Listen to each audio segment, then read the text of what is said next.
Benjamin Franklin had a diverse set of interests, so it's not really surprising that he was also interested in the medical field. On today's episode, we're going to be reviewing some medical advice from Dr. Franklin. I'm Christian Murray, and this is the Founders Club.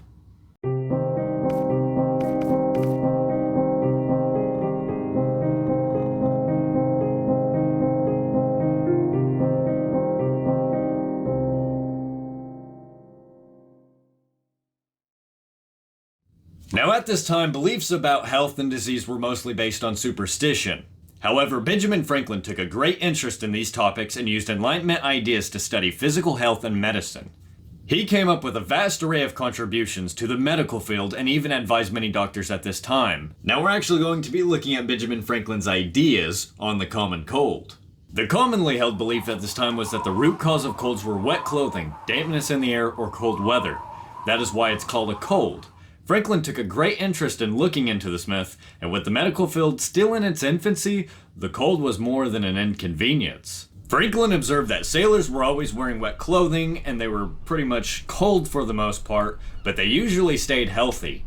He knew it had to be something else. He wrote to Dr. Benjamin Rush, "I am glad to hear that Dr. Cullen speaks of catarrhs or colds by contagion.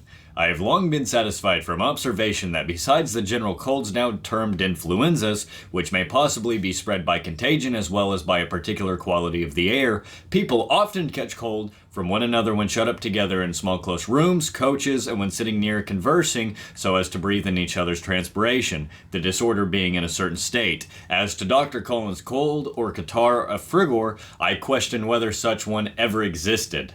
Franklin observed that the common cold was spread whenever people were close together and breathing in each other's air. This mostly happens when people are in close, confined quarters. This actually led to an altercation between him and John Adams.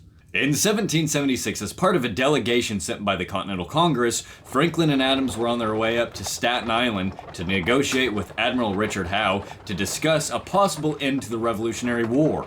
As they passed through New Brunswick, New Jersey, they grew tired and needed to stop for the night. That night, they found it difficult to find an inn with an open room, and after much searching, they found an inn with only one room with only one bed.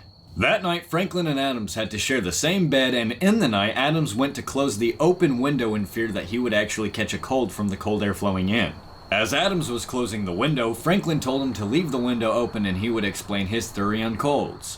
Franklin told him, "People often catch cold from one another when shut up together in small close rooms.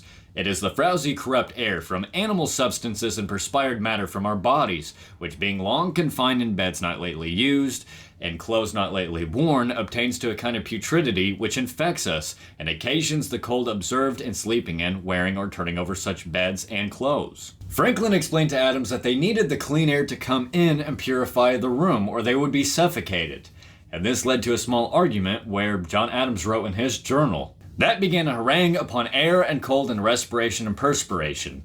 Adams conceded to Franklin, but he remained unconvinced by Franklin's argument.